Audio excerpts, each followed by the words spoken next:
les amours, les chouchous, les loulous. Nous sommes le dimanche 2 avril 2023. Et comme je vous l'ai promis hier, sur la page Facebook Les Cuistots du Ramadan et sur ma page Facebook Nicole El Grissi, je vous ai promis que ce soir, nous irions ensemble prendre un ftor à Taman Rasset.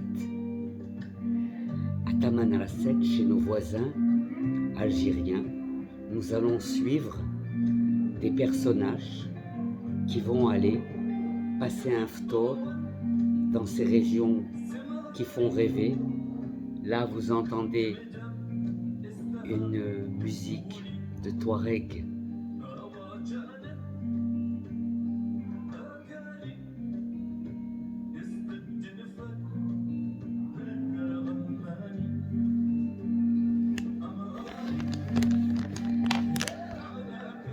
Alors les amis, ce soir, nous allons aller prendre ensemble, à notre façon, un ftor de Ramadan à Taman Rasset. Dans ce campement Touareg, près de Taman Rasset, à ces 10 printemps, Dassine ne jeûnait pas encore. Mais elle avait du mal à trouver le sommeil lorsque, réunis sous une grande tente, les adultes se retrouvaient pour une veillée ramadanesque autour d'un plateau de thé vert, brûlant et exagérément sucré. Dassine pouvait rester des heures à admirer sa mère et les femmes de l'assemblée, assises, parées de bijoux d'or et d'argent, agitant gracieusement leurs bras dodus sur le rythme doux de l'imzad. L'imzad, je vous ai sur ma page Les Cuistots du Ramadan, je vous ai illustré ce que voulait dire l'imzad. C'est un violon touareg. Et donc, elles étaient toutes assises en train d'écouter de l'imzad. Imaginez cette sérénité dont il faut être capable intérieurement pour se réunir autour d'un thé et du son d'un violon. Simultanément, son père et ses amis déclamaient des poèmes chantés sur les exploits passés des pasteurs guerriers de leur lignée. Ils avaient des pasteurs guerriers dans leur lignée. Lorsque sa mère lui brossait sa longue chevelure noire et bouclée, Dassine la suppliait encore une fois de lui raconter l'histoire de Tin Hinan, la mystérieuse reine-mère des nobles Touaregs du Hogar, la montagne nommée Hogar, le mont Hogar, situé dans le Sahara algérien. Tin Hinan, qui veut dire celle qui vient de loin, serait la fille d'un chef amazir venu du lointain Tafilalet. Tiens, l'origine de mon nom. Ado de Méhari, après une invasion ennemie ayant décimé tous les siens. D'aucuns prétendent que Tin Hinan, femme d'autorité, aurait plutôt quitté sa tribu après indifférent avec ses membres. On la disait d'une beauté envoûtante. Zindiela ke hammaq. Elle avait le corps élancé, les traits fins et le regard incandescent. Avec sa servante Takamat et leur maigre cheptel, elles avaient traversé le désert, ces ergues aux dunes de sables infinis et ces plateaux vertigineux. Les haltes au point d'eau étaient brèves. Il fallait vite remplir les outres, les boudisettes de les mains. Il fallait vite remplir les outres et nourrir les bêtes avant le crépuscule. Guidée par les étoiles qui lui indiquaient le chemin à suivre, Tin Hinan savait qu'elle pouvait aussi compter sur l'abnégation de sa servante. C'est tellement rare de nos jours. Quand leurs provisions furent épuisées et que Tin Hinan, terrassée par la faim, fut prise d'une fièvre étrange, Takamat alla jusqu'à fouiller dans une fourmilière pour en extraire des grains et nourrir sa maîtresse, la sauvant ainsi d'une mort certaine. Mais la délivrance ne tarda pas.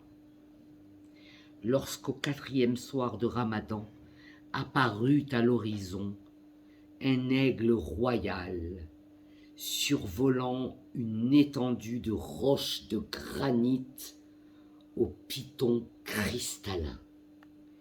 Tin Hinan sut du plus profond de son âme que c'était dans ces lieux singuliers qu'elle vivrait et rendrait son dernier souffle.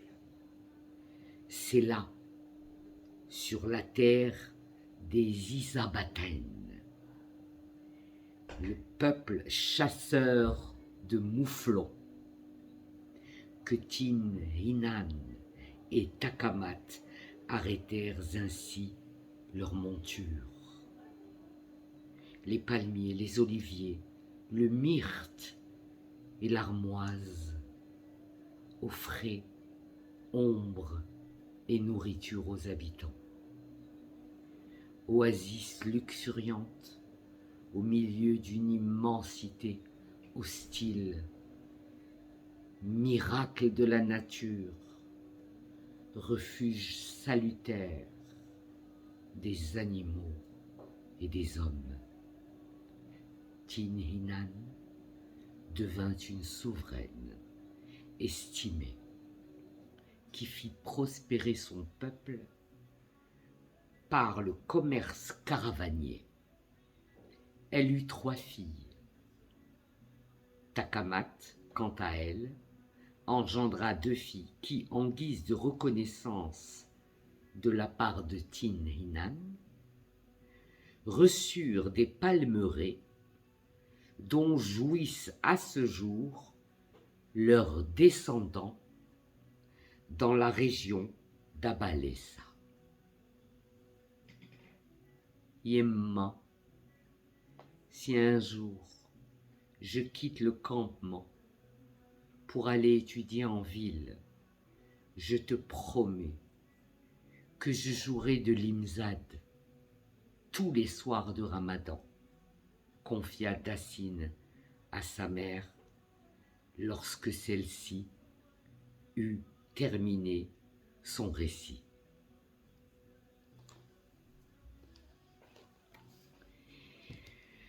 Je vous l'ai dit, pour quelle raison j'ai tant de plaisir à partager avec vous la lecture de ce livre spécifique, parce qu'il signifie beaucoup pour moi. Il parle de paix possible. Il parle de l'existence de la paix dans des contrées où les gens sont bien moins belliqueux que dans d'autres. Et à travers ce conte, je vous ai laissé la possibilité sur la page Facebook Les Cuistots du Ramadan d'aller découvrir les mystères du peuple isabatène. J'ai adoré, j'ai découvert, pour vous préparer cette lecture, j'ai découvert, et ça fait rêver d'imaginer qu'il a existé jadis des hommes de très grande taille qu'on appelait les hommes bleus du désert et qui devaient avoir une sacrée définition de Tarjalit qui s'est beaucoup perdue aujourd'hui. Mes amours, j'espère que vous allez aller sur les liens pour visiter ce coin de Tamanrasset en Algérie. J'espère que vous allez réécouter cette histoire qui va se conclure de la façon suivante. Il y a un proverbe touareg qui dit que celui qui réside fasse en sorte que celui qui passe se souvienne.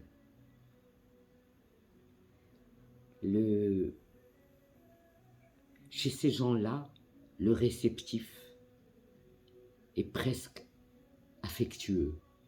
Ce sont des gens qui sont heureux de pouvoir rendre les visiteurs ou les passants heureux.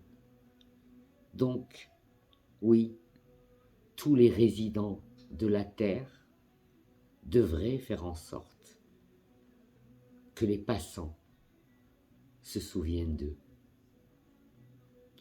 Mes amours, je vous encourage, parce qu'on peut apprendre tous les jours, je vous encourage au fur et à mesure des histoires que je vous raconterai, d'aller faire une toute petite leçon de géographie et on avancera ensemble dans ce partage.